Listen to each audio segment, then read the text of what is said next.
We want to take you now to Lansing, Michigan, where Governor Gretchen Whitmer is being joined by health officials to discuss their state's recent surge in coronavirus cases. Let's hear what they have to say.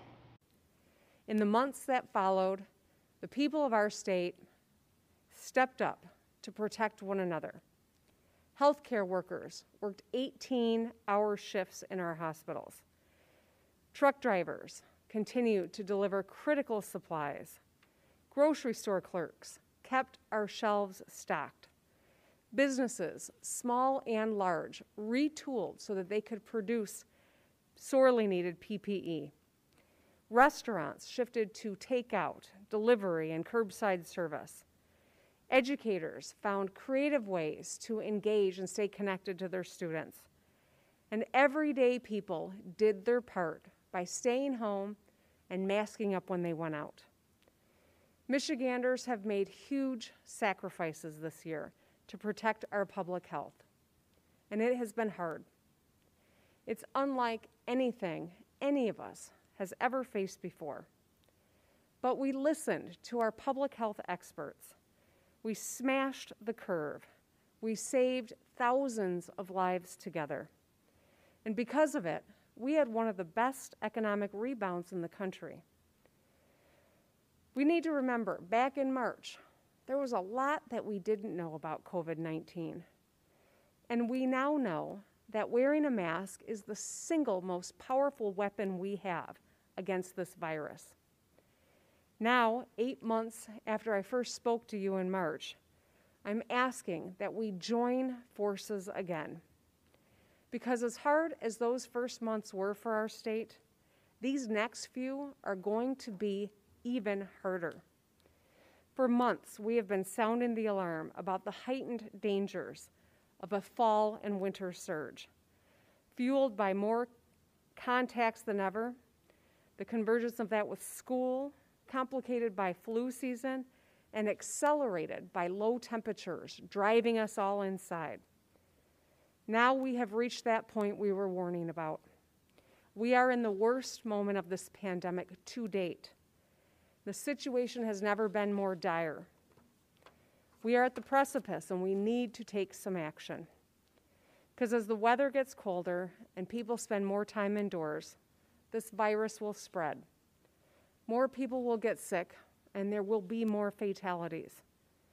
This is the worst public health emergency our nation has faced in over a century. And our response has got to reflect the same level of urgency. Our response is strongest if we are unified and all in this together. We cannot control the fact that we're already seeing a surge in cases, but what we can control is whether or not and how we join forces to combat our common enemy, COVID-19. We do have some control here. Our collective action can control the severity and length of this wave if we all do our part. A leading model shows that if we don't take aggressive action right now, we could soon see 1,000 deaths per week here in Michigan. I want you to think about that. 1,000 deaths per week is what one of the models tells us.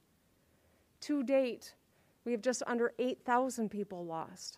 That could be 1,000 a week we could be adding to that. So if we act now, though, just like we took action in the spring, and we work together, we can save lives, thousands of lives. We can keep our hospitals from being overwhelmed. We can hopefully keep our kids in school and keep small businesses open and eat at restaurants again if we act now. We beat this last time by listening to our public health experts, and we can beat this again. And so today we've got to act. Today, the Department of Health and Human Services is issuing an epidemic order to help us slow the spread of COVID-19 and save lives. The order takes effect on Wednesday at 12:01 a.m. and will be in effect for 3 weeks, and we will continuously monitor the data throughout to determine next steps. Public health experts are warning Americans everywhere to limit our indoor gatherings so that we can save lives. This new epidemic order is geared towards stopping the spread by limiting indoor gatherings. These steps are what the public health experts say we must take to avoid overwhelming hospitals and death counts like we saw in the spring. The rapid spread of this virus requires that we take aggressive action now to save lives. Getting this health crisis under control is absolutely essential to getting our economic crisis under control. If our public isn't healthy, our economy isn't healthy. You just look around the country. We have to beat this virus to strengthen our economy. I want to thank businesses that have made the tough choices and stepped up to protect their employees and their customers and their families. I saw this morning that Long Road Distillers in Grand Rapids has ended in-person service to protect the Grand Rapids community. Steps like these are crucial to getting this virus under control, and I want to thank them and all of the other restaurants and restaurant workers who have made incredible sacrifices this year. Doing this will also protect the medical workers, our first responders, and other essential workers who are putting their lives on the line every day to take care of others. I had a conversation with a doctor at Sparrow Hospital in Lansing recently, and she told me that she was proud to stay on the front line and be a hero, as we refer to them. But she confessed that she wasn't sure if she could get through another surge. That is not a unique story, sadly. And this is one of the things that should cause every one of us concern. We all have a responsibility to follow these laws and do everything in our power to protect one another and to ease the burden that the people on the front line are confronting every day. Defeating this virus once and for all and protecting American lives and livelihoods will require more action than just state governments alone and people can take. I know that the action of my administration today will save lives and will have a positive impact on families and frontline workers, and ultimately our small businesses will be impacted. We're working to make sure that we help through this moment. But we need help from the federal government as well. Through these tough times, we need more leadership at the federal level so we can make it through this winter. It's going to be a tough winter. The United States accounts for 4% of the world's population, and yet we also account for 20% of the world's COVID cases and 20% of the world's fatalities. We as a nation have got to come together to fight this virus. As the president prepares to leave office, part of his legacy will be determined and shaped by these last 66 days. President Trump has an opportunity to meet the needs of the people of this country and extend life-saving support to Americans everywhere. And I hope that he and Leader McConnell and Speaker Pelosi can deliver a recovery package, help for unemployed workers, small business assistance, support for locally owned restaurants and all restaurant workers, and resources to give our kids the educational support that they need. This stimulus is critical for our families and good for our economy. Now remember, the reason that our economy came back as strong as it did was because we had an aggressive plan and federal support in the early months of this pandemic. They did it once and it worked. Now we need help again. Every single one of us, from the President of the United States down to each of us individually, has a crucial role in this fight. I want to talk about Thanksgiving, which is next week. If you are considering spending Thanksgiving with people outside of your household, I urge you to reconsider. Think about your favorite Thanksgivings and the loved ones with whom you've spent them, your parents and your grandparents, your siblings and your kids and their kids, your neighbors and friends. Think about them and picture their faces.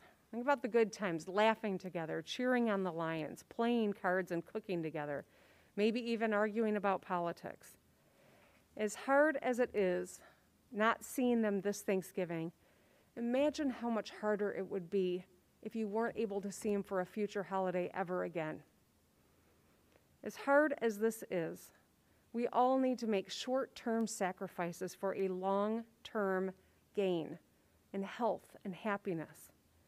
And I hate to say it, but we know that some people will gather anyway. And odds are that some of these gatherings will spread COVID and contribute to the loss of loved ones. It's just the hard, sad reality of this virus. And I know none of us wants to be the person who has to live with the guilt of unwittingly bringing COVID to someone that we love. So as you consider your options for next week, I urge you to make the difficult but right choice, because it's ultimately going to be in the long-term benefit of everyone that you love. Michigan versus COVID-19 means we are all in this together. I know a lot of us are exhausted fighting this virus. Every single one of us, me included, is tired of this. And yet, none of us can let up for a second. No matter who you are, whether you live in a dynamic city like Detroit or a quaint town like Ludington, whether you're a Biden Democrat or a Trump Republican, whether you're a Yooper or a downstater, you have a role in this fight. So let's challenge the energy that we had this spring when we stomped the curve. This is going to be a tough couple of months. It's going to be a hard fight, but I know we are up for this challenge. We've done it before, and we will do it again. My hope is that everyone makes smart choices to keep yourselves and your loved ones and our frontline workers and our communities safe. I hope that you'll double down so we can avoid a stay-home order. Do it for yourself. Do it for your family, for the nurses and doctors, or do it to help the small business owner who desperately wants to keep their doors open. I believe in you, and I know we are up to this challenge, and I know this is possible. Let's rise to this challenge. We have 3 weeks to see if we can all do our part and make a real difference. Let's do this together.